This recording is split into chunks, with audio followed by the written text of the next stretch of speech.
Wellington Campos. Wellington Campos, eu tô de olho nesse STJD, hein? Eu quero as informações do porquê o Caio Jorge, o Romero e o Fabrício Bruno serão julgados em instantes. Quais as possíveis punições? Vale pra Copa do Brasil ou não vale? Conta tudo aí, Wellington. Boa tarde.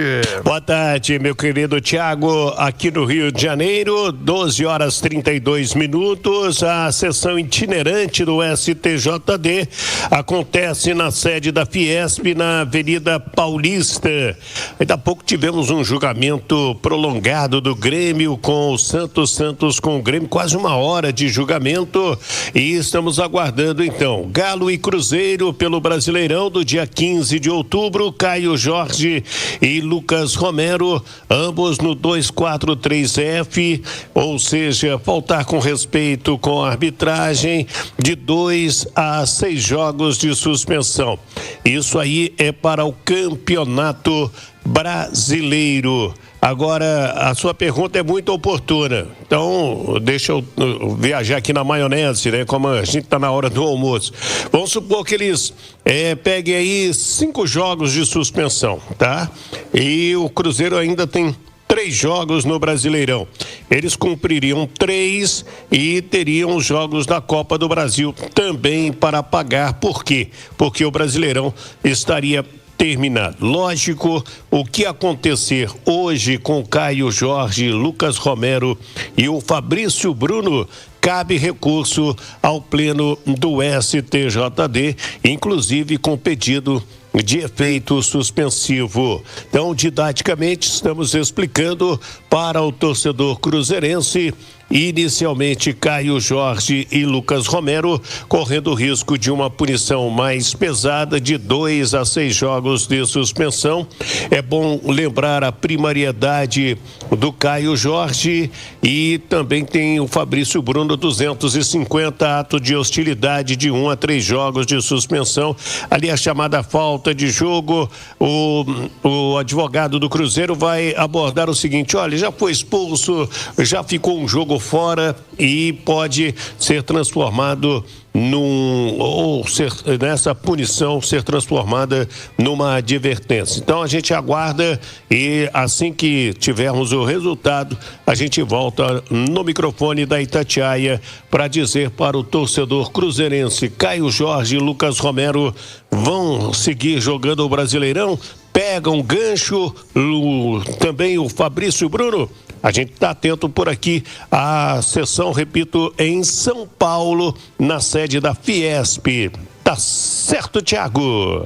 Obrigado, Wellington Campos. Relembrando, né, o Fabrício Bruno, nem falta foi o lance. Acho que o Fabrício Bruno já cumpriu, vai ser absolvido. Agora, o Lucas Romero e o Caio Jorge, especialmente, a imagem do gesto, né? Aquele gesto que estaria roubando, fazendo com o polegar na palma da mão do Romero, ela é um pouco mais embaçada, digamos assim. A do Caio Jorge ficou bem nítido. Vejamos qual será a punição, se é que vai ter punição, porque o STJD a gente sabe, né? Depende da camisa, depende do advogado. Nós estamos de olho, viu? Ô Fabrício, ídolo, Fabrício Guerreiro, você que já, quando jogador, você falava, né? Eu não posso nem comentar, que é capaz de eu ser punido aqui e quem está sendo julgado não ser punido. Fabrício, julgamento daqui a pouquinho. Se pega um gancho, imagina, poderia atrapalhar muito a vida do Cruzeiro. Caio Jorge Romero. Fala aí, Fabrício, um abraço, boa tarde. Fala, Thiago, beleza? Rapaz, quando o cruzeirense acha que vai ter paz, vem esse julgamento, hein? Faltando 3 jogos para acabar o Campeonato Brasileiro. Copa do Brasil contra o Corinthians. Dentro de campo já viu que... preocupado. Primeiro que para julgar Fabrício Bruno, o cara, ele sofreu a falta, né? Tomou um trançapé, foi expulso, tá sendo julgado. E os outros 2, lógico, fizeram, erraram, enfim, né? Faz parte. Hoje em dia não cabe mais esse tipo de atitude. Mas será que é justo? Inocentando aí outros jogadores que todos condenariam por jogos e sair ilesos. Tô preocupado. Mas, como fala o nosso amigo lá, vamos aguardar. Um abraço, Thiago. É o nosso amigo Adilson Batista, um abraço pra ele, vamos aguardar. Também tô de olho, tô preocupado, viu, Fabrício? 12:36, repetindo, Wellington Campos segue de plantão, o julgamento pode começar em instantes. Se começar, o Wellington vem com a informação em tempo real aqui no Rádio Esportes. Ô Rubens Júnior, estamos de plantão acompanhando os julgamentos no Rio de Janeiro, com Caio Jorge, com Fabrício Bruno, com o Lucas Romero no banco dos réus, mas o Cruzeiro retoma a sua preparação. Sábado tem jogo importante para esse compromisso de sequência do Brasileirão. Rubens, boa tarde. Pois é, Thiago, boa tarde. Um abraço para você, para quem nos acompanha aqui no Rádio Esportes da Itatiaia, em especial para Nação Azul. Sábado, mais um duelo pelo Brasileiro, às 9h da noite, contra o Ceará no Castelão. Lembrando, depois também tem a despedida em casa da competição contra o Botafogo e fecha na Vila contra o Santos. A reapresentação aconteceu há pouco na Toca, depois de mais um resultado positivo. O Cruzeiro sem perder há 10 jogos no Campeonato Brasileiro, muito próximo de uma espetacular sequência que fez também no primeiro turno, quando ficou 11 sem perder na competição. O Cruzeiro de olho e liderado, né, no STJD em São Paulo, pelo doutor, o advogado Michel Azef Filho, e também toda a diretoria do Cruzeiro atenta. O Cruzeiro hoje tendo um staff voltado também para se proteger, né, de algo que possa acontecer. O Cruzeiro tem toda a estrutura, todo o planejamento, e isso já vem sendo trabalhado já nas últimas semanas. Então, o time está otimista com relação à presença aí do Caio Jorge, do Fabrício Bruno e também do Lucas Romero, né, para os jogos finais, principalmente envolvendo a Copa do Brasil, já no dia 10, o primeiro duelo contra o Corinthians. Mas para o jogo de sábado, não conta com o Lucas Romero, começa a armar a equipe, o argentino que vai cumprir suspensão.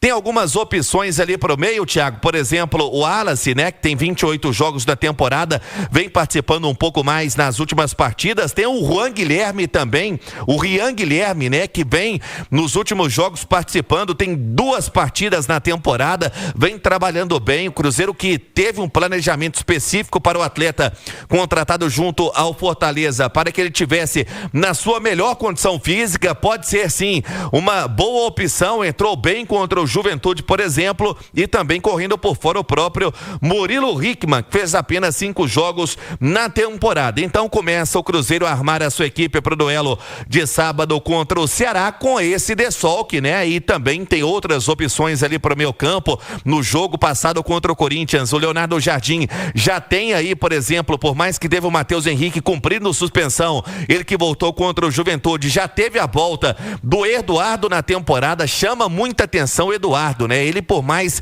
que é um reserva, é realmente o 12º jogador. Tem 50 jogos no ano com a camisa do Cruzeiro, mas como primeiro volante, o que pode fazer o Jardim, o Wallace, Rian Guilherme e também o Murilo Hickman, Thiago. O contrato do Eduardo acaba, o Cruzeiro, se quiser ficar, teria que adquirir o jogador. Sim.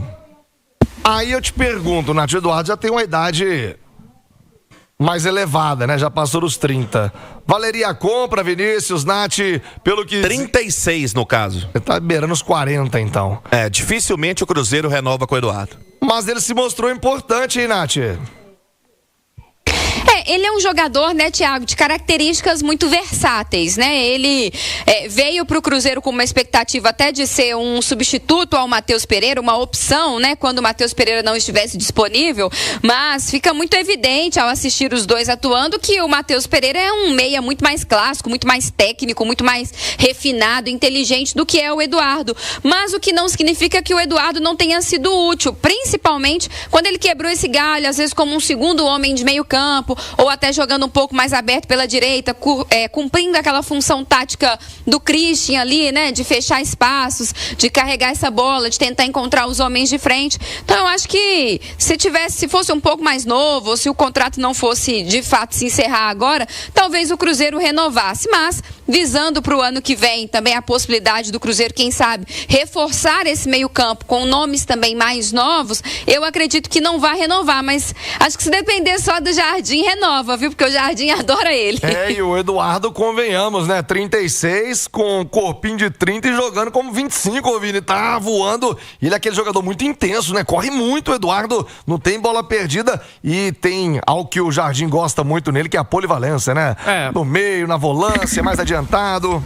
Isso que eu ia dizer, que a principal característica dele, eu acho que agrada o Jardim, é essa versatilidade. É um jogador que pode atuar como meio-campista mais centralizado, aberto pela direita, também pode fazer a função de segundo volante. Não é um craque, não é um jogador espetacular, mas dentro dessa ideia do Jardim, de jogadores versáteis, jogadores que cumprem mais de uma função, o Eduardo se encaixa. Acho que tudo passa pelo custo-benefício, né? Vai continuar, depende do valor que ele quer receber.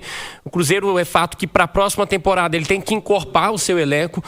O elenco é bom, mas pensando em Copa Libertadores, em disputas com níveis mais elevados, o Cruzeiro vai precisar de ter reposições mais à altura dos titulares. O Matheus Pereira, por exemplo, ele não tem um reserva. Eu não acho que o Eduardo é um reserva muito confiável para o Matheus Pereira. Encontrar do mesmo nível é praticamente impossível, mas o Cruzeiro vai precisar de sombras assim maiores para esse elenco para poder pensar em disputas maiores na próxima temporada. Quem também, Thiago, tem 36 anos e está se recuperando de lesão, né, na fíbula e também tem o seu futuro ainda indefinido, o Cruzeiro vem conversando, está emprestado pelo Corinthians ao clube, é o Fagner, que existe a possibilidade também para voltar a ser relacionado já para o próximo jogo e o 2026 do Fagner ainda indefinido. Agora começa essa fase do ano, mas o Cruzeiro levando muito bem todo o planejamento e conversando, né, com muito critério, pensando na próxima temporada, Thiago. Boa, obrigado, Rubens Júnior. Cruzeiro sábado à noite contra o Ceará. 12:48, repetindo, o Wellington Campos está no plantãozão lá, acompanhando o julgamento no STJD.